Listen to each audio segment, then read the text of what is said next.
Bíblia, em Mateus capítulo 26, é uma noite especial essa noite. Por quê? Porque nós temos a oportunidade de celebrarmos juntos como igreja a ceia do Senhor. É uma noite especial porque nós trazemos à memória o sacrifício remidor, salvador de Cristo Jesus.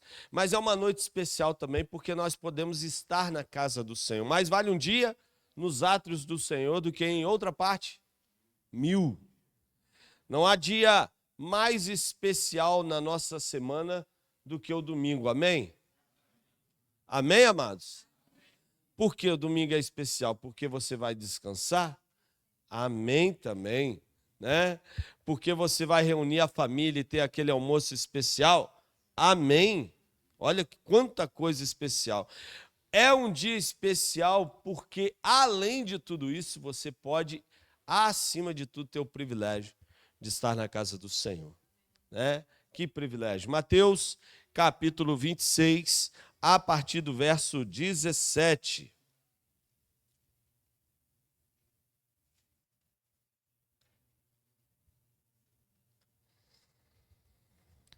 A celebração da última ceia do Senhor Jesus com seus discípulos. Diz assim: no primeiro dia da festa dos pães sem fermento, os discípulos vieram a Jesus e perguntaram: onde quer que preparemos a refeição da Páscoa? Ele respondeu: assim que entrarem na cidade, verão determinado homem. Digam-lhe: o mestre diz, meu tempo chegou e comerei em sua casa a refeição da Páscoa com os meus discípulos. Então os discípulos fizeram como Jesus os havia instruído e ali prepararam a refeição da Páscoa.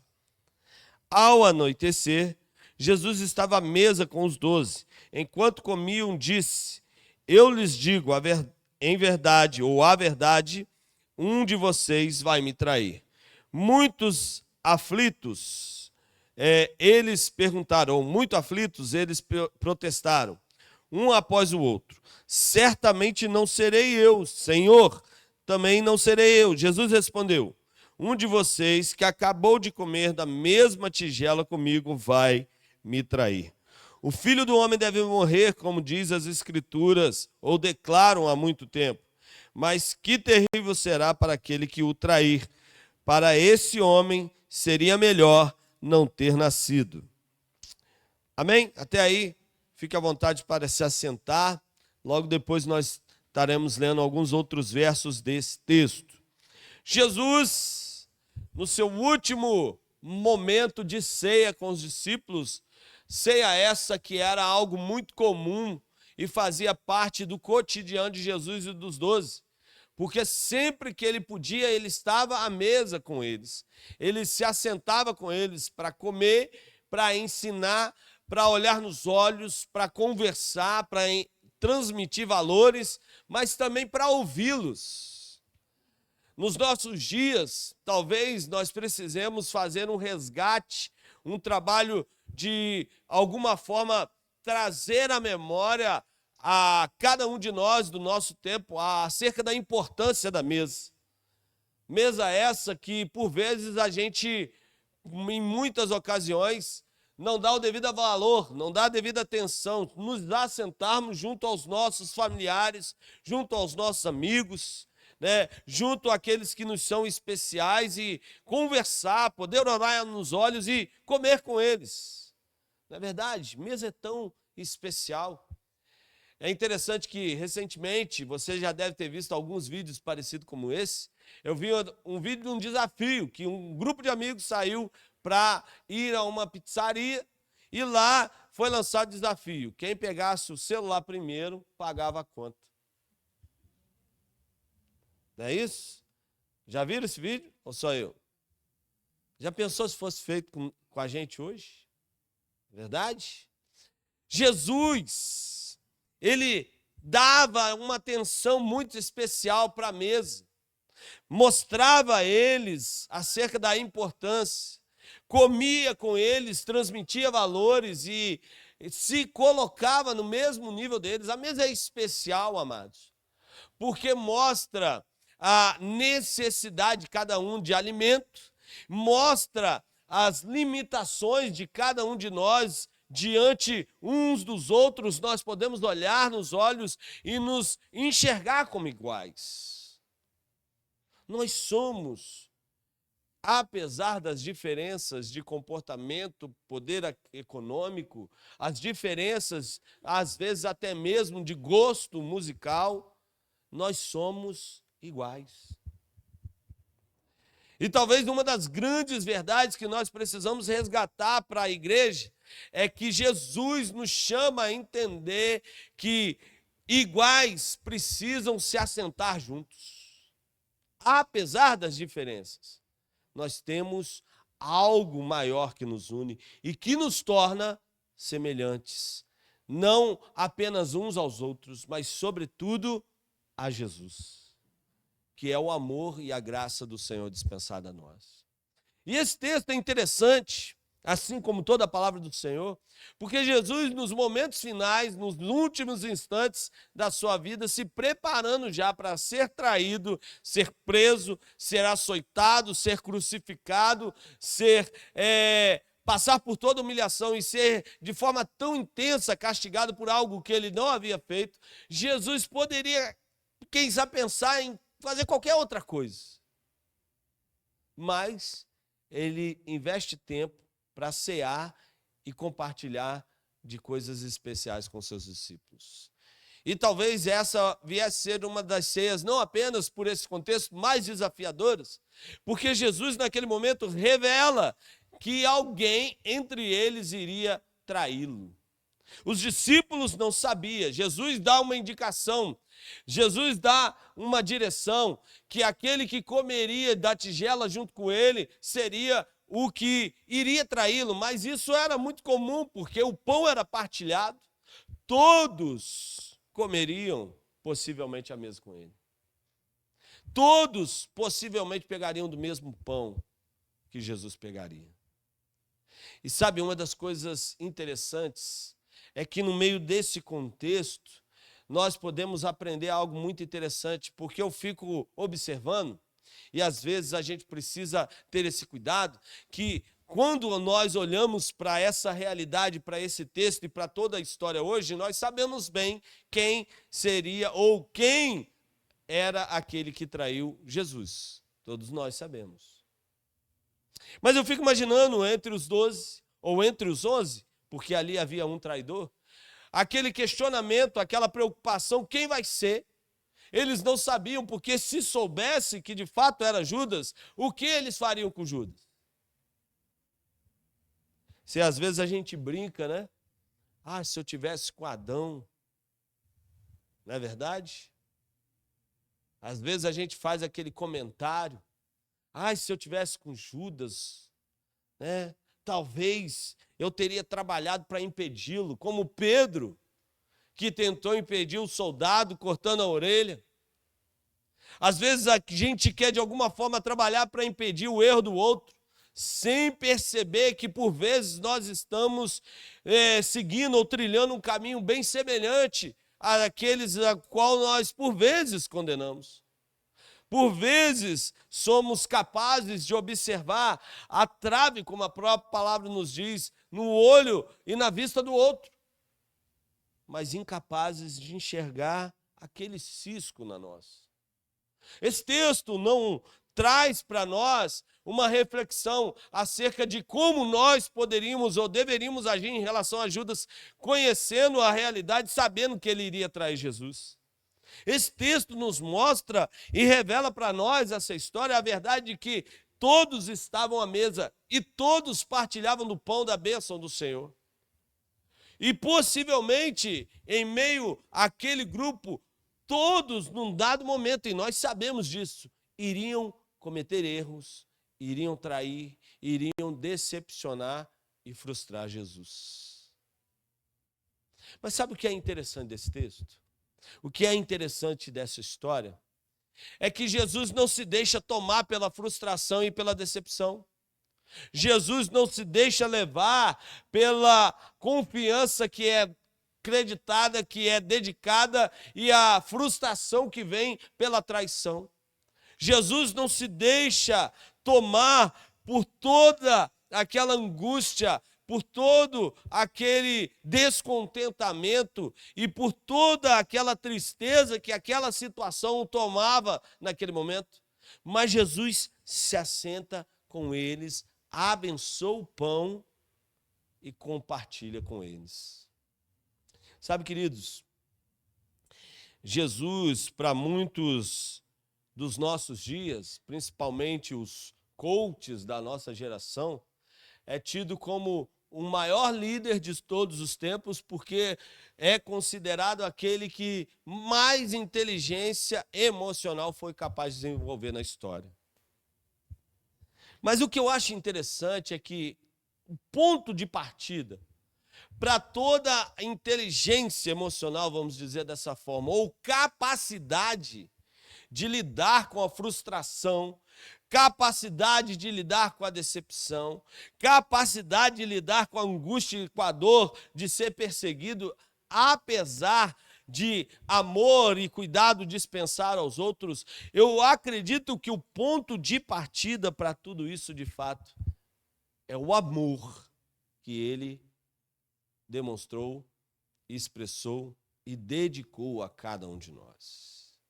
E sabe, amados, quando entendemos que de fato é o amor que precisa nos apontar, direcionar, nos indicar o caminho que de fato nós devemos trilhar, quando entendemos que o amor é aquele ponto de partida para cada ação e para cada reação que temos ao longo da nossa vida, nós passamos a de fato entender aquilo que Jesus espera de nós.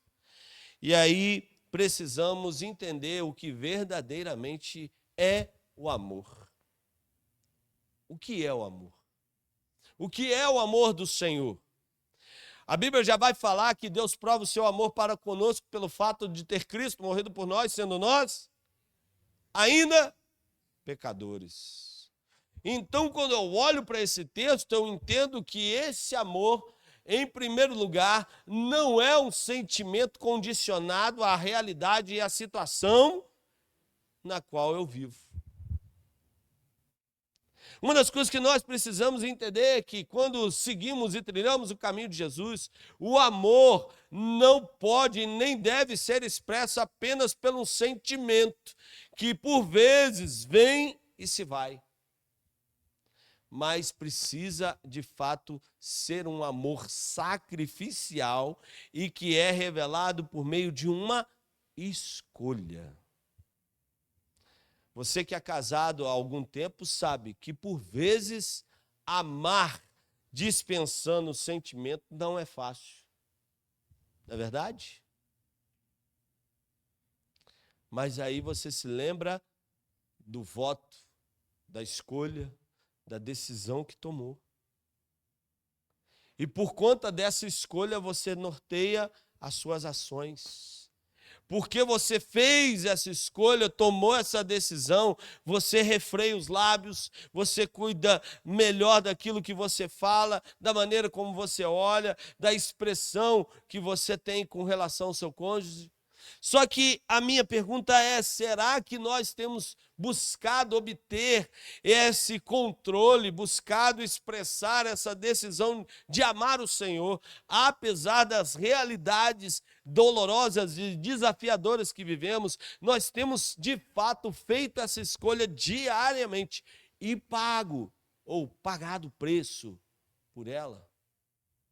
Sabe, queridos, quando nós olhamos para esse texto, Jesus se assenta, ele expressa essa decisão, ele revela essa escolha, ele se assenta com os seus e ele não se deixa levar pela frustração, ele não se deixa levar pela decepção, mas pelo contrário, mesmo em meio a toda essa realidade, ele revela poder. Ele revela majestade, ele revela glória, ele revela autoridade, ele revela coisas grandiosas. Porque quando nós olhamos para esse texto, enxergamos alguns detalhes muito interessantes, porque os discípulos se achegam a Jesus e falam: Jesus, a festa dos pães sem fermentos, né? A festa dos pães ázimos. Quem aqui já comeu pão sem fermento? Ninguém? tiver a oportunidade de fazer em casa, é bom, tá? Só que tem que comer rápido. Por isso que o maná não podia ficar para outro dia. Mas o que é interessante é que Jesus se assenta com seus discípulos e conversa com eles. E eles questionam Jesus, onde o Senhor quer que a gente prepare a ceia? Era algo corriqueiro, era uma festa esperada, era uma ocasião planejada, aguardada pelos discípulos e por Jesus. E Jesus fala com eles algo muito interessante.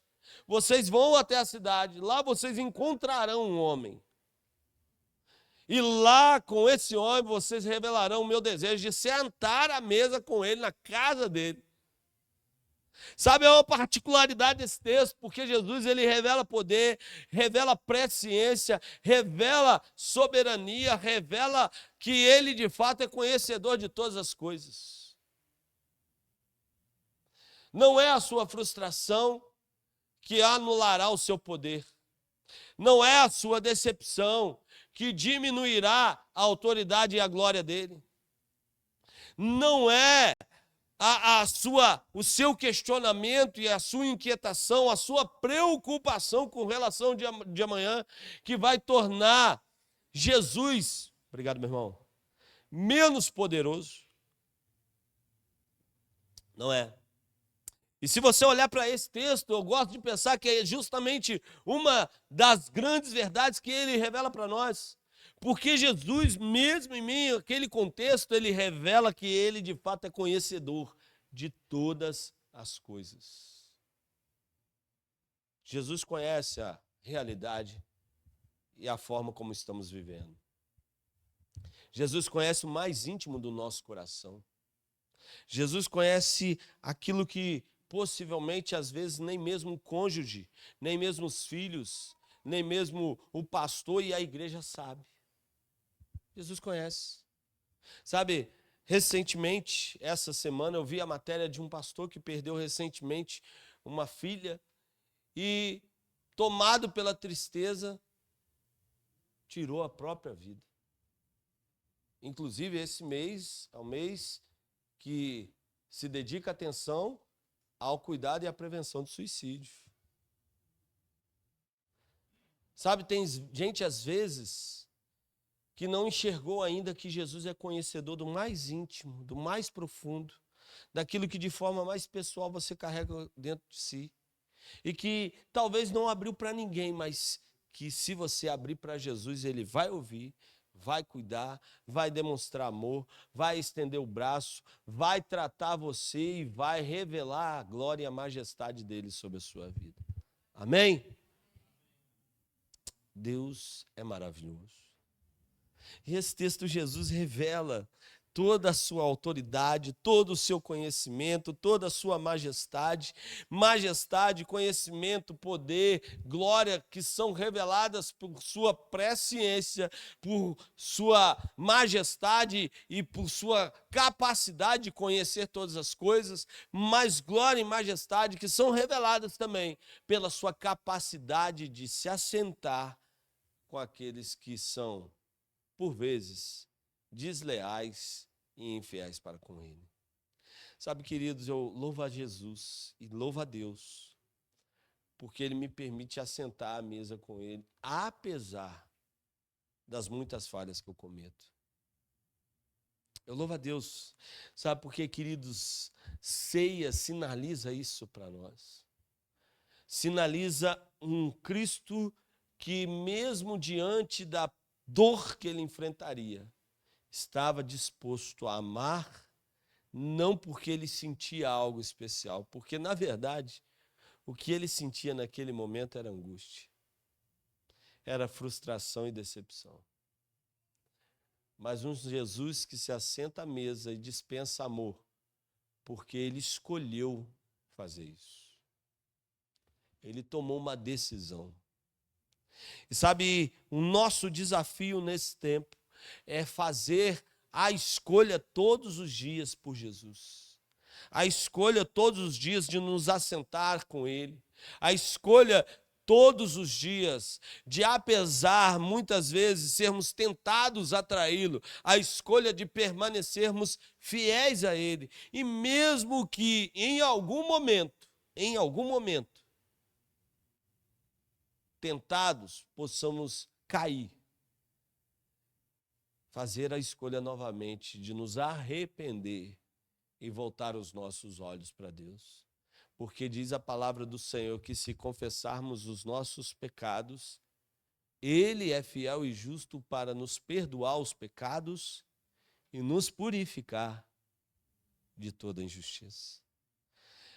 Para Judas a realidade foi diferente, não porque Jesus o tratou de forma diferente, porque na verdade ele comeu com ele assim como ele comeu com os demais.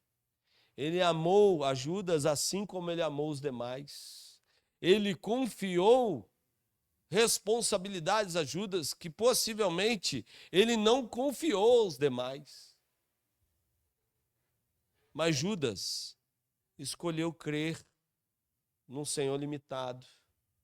Escolheu confiar num Cristo que não estava disposto a perdoá-lo.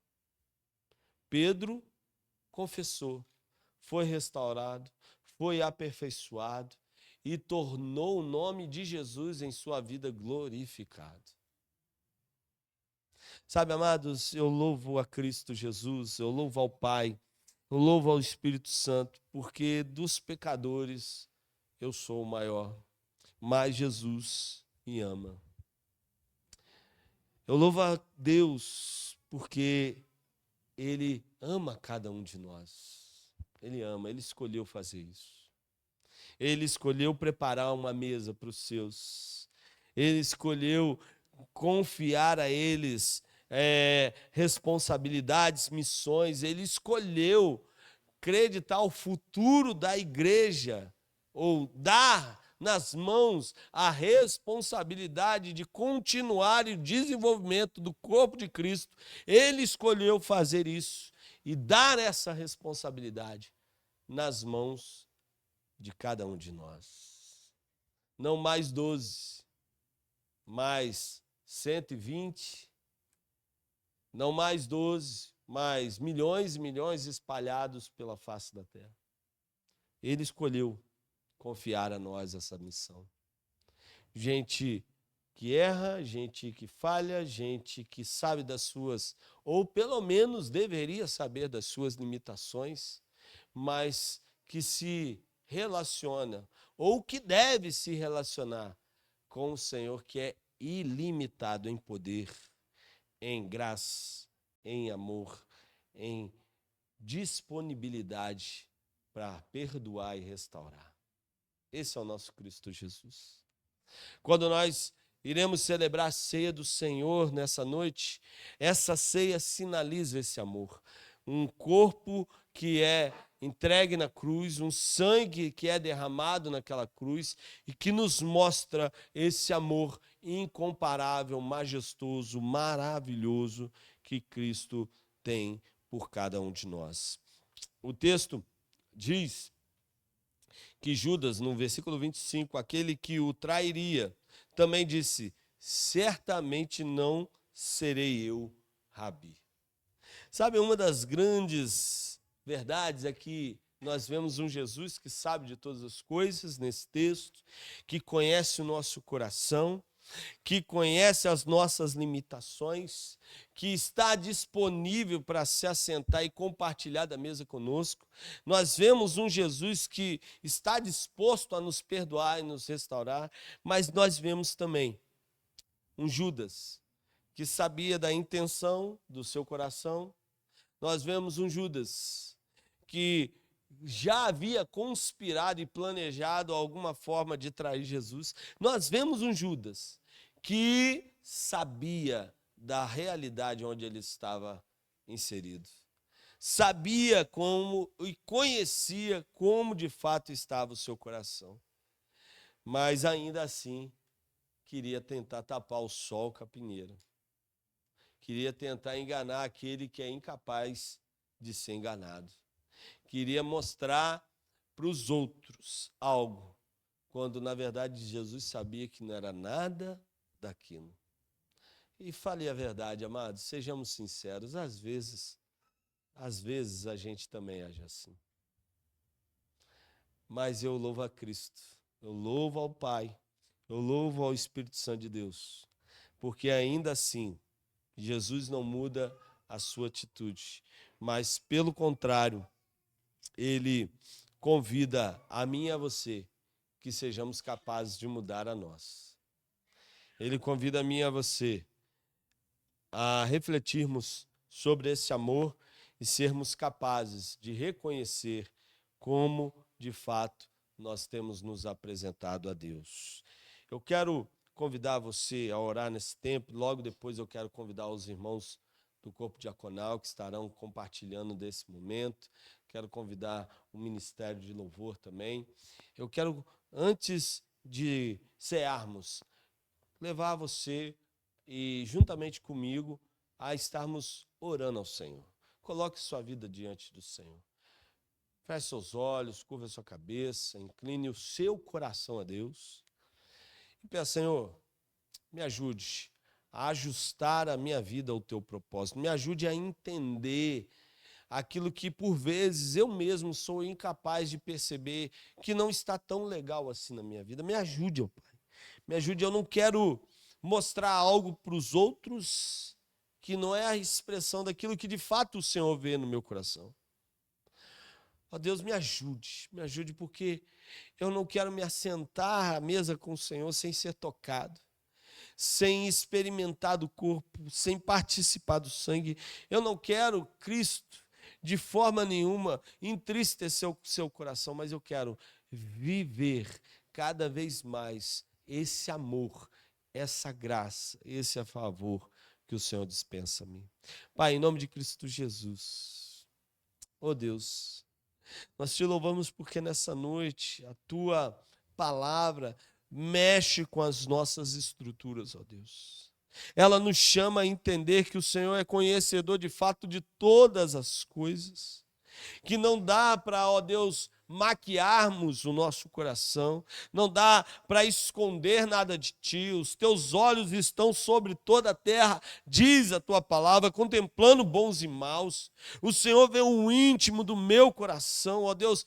Portanto, ó Pai, em nome de Jesus, aperfeiçoa a minha vida. Me incomode, trate, aperfeiçoe a tua vontade, revela aquilo que eu preciso permitir que o teu Espírito trate, revela as escolhas que precisam ser mudadas, o caminho que precisa ser abandonado, para que eu e os meus irmãos possamos juntos cada vez mais, ó Pai, glorificá-lo, exaltá-lo e vivermos, ó Pai, debaixo da tua glória. Ó Deus, em nome de Jesus. E nós o louvamos, nós o exaltamos, porque apesar das nossas falhas, tu ainda continuas sendo bom para conosco. Tu ainda continuas dispensando amor e nos chamando, ó Deus, a vivermos do teu favor e da tua glória. Portanto, ó Pai, em nome de Jesus, Espírito Santo, mostra, abre os nossos olhos para esse tão grande amor. E, ó Pai, que permitamos cada vez mais a manifestação e revelação do Teu Espírito, nos chamando para perto de Ti. Ó Deus, em nome de Jesus, muito obrigado por tudo que tens feito. É aquilo que nós oramos e gratos somos a Ti, em nome de Jesus. Amém.